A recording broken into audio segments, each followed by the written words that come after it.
Hello? No, that's fine. Cool. Okay, let me find it. So, I never get to do this poem anywhere because I have to scream and I ask people to scream with me. So, Gutturally or high pitch?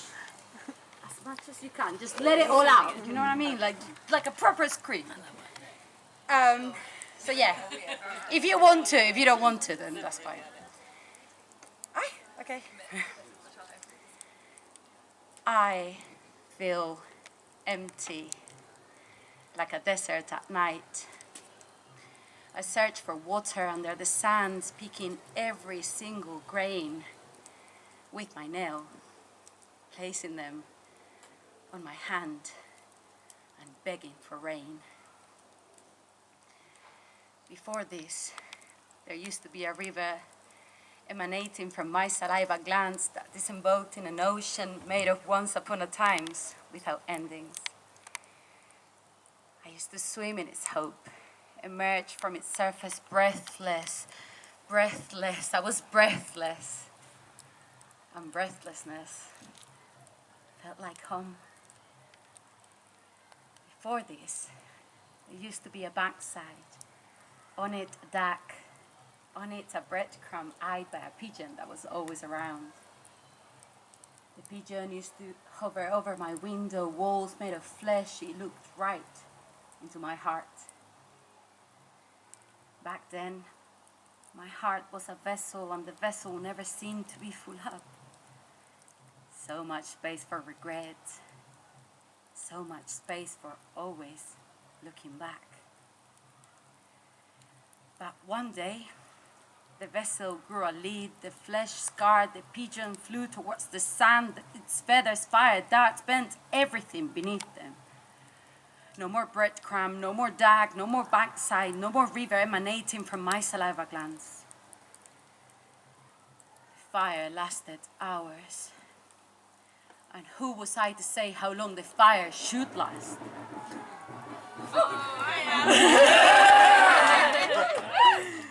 I watched it happen, take everything that ever mattered, leaving no memory untouched.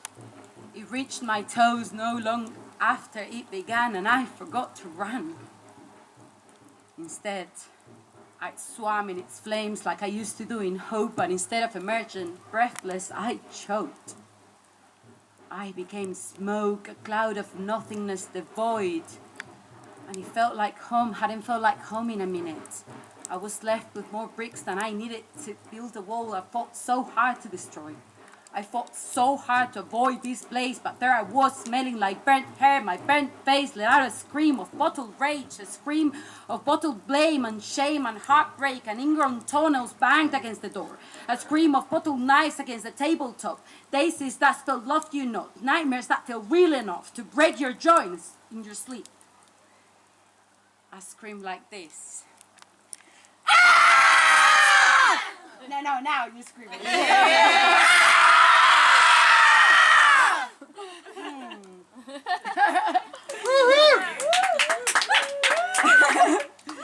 Somehow, the scream flattened the earth.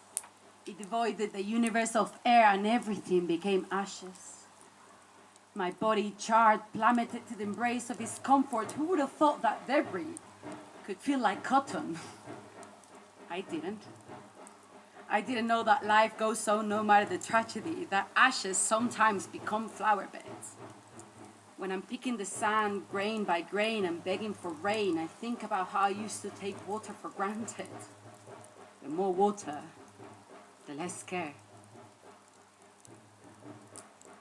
I feel empty, like an old flat I've just rented and I can turn into a shed or a den or the neat apartment I never managed to maintain.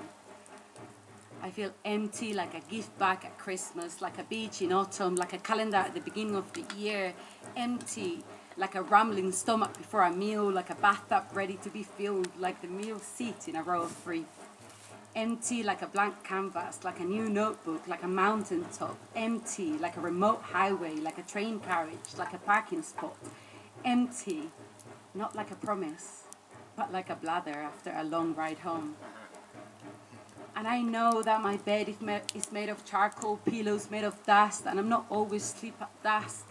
And I know the grass is always greener where there's grass at all, but who's to say what's green or grey after a firestorm?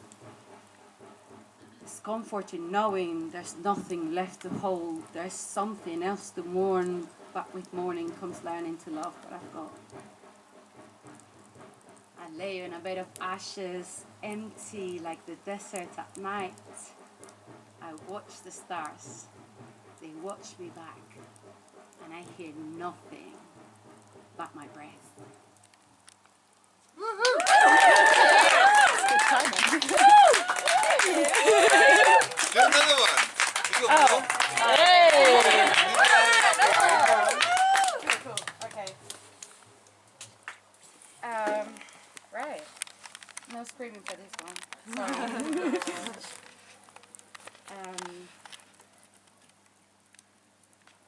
So I got a diagnosis. It's a tentative diagnosis, but I wrote this poem because I got that diagnosis. So. Bipolar, bisexual, bilingual, binational, bicultural, bibliophile, being, beaming, beating heart, blooming, blossoming, sprouting bats where lilacs hide. Bicolored soul, purple Irish shelter with gold shining from the inside out, painting the body in white clouds to hide the bitonal rainbow of the mind. More humane than humans, the bidirectional wheel that writes my fables struggles to shew bifurcated paths, and what my body and I lose, we find in double meanings, never one. Never monochromatic railways in the dark. Monotony runs away from the soundtrack of the biseasonal rhythm of my internal fight. Stability laughs at the girl who begs it to stay, to nap on her lap while she sings it lullabies. It steps out. It closes the door behind it, sliding a note through the floor. It says it never leaves for good. It will never stay for long, for if my choice it were, if I could make it stop, lock the door, take his shoes off, light a spleef, pipe the bog. But I'm birational. Days, some nights feel like tarantulas crawling in my throat. If I could make it stop. But I'm bimodal, either waning with glee or waning with gloom. I know the moon has to do with it all. I'm either full or new, sometimes blue or silver like a spoon at dinner time, which is not the same every night. I'm motivated. I only wish not to die before I love my mom like I know I must, or to go before she does. Five-faced, I carry the me that you see and the me that I am like stones on my cheeks, like tattoos on my foreheads, like poems in my pockets. By spiritual, I both believe I'm done in everything that I can't touch. Thoughts, untrustworthy strangers hidden in the dark like gremlins, incessantly whispering words of envy and hatred in its most secluded spots. When I'm least expecting, a bipedal nightmare made sentiment, made voice, made rhyme, made element runs from my pupils to my toes. Bilacrimal, either a river or barren, when one floods, the other remains arid.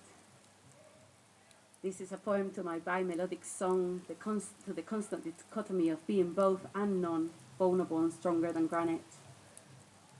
Sharing the bleakest of dawns and the most radiant sunsets must not be easy for the sky.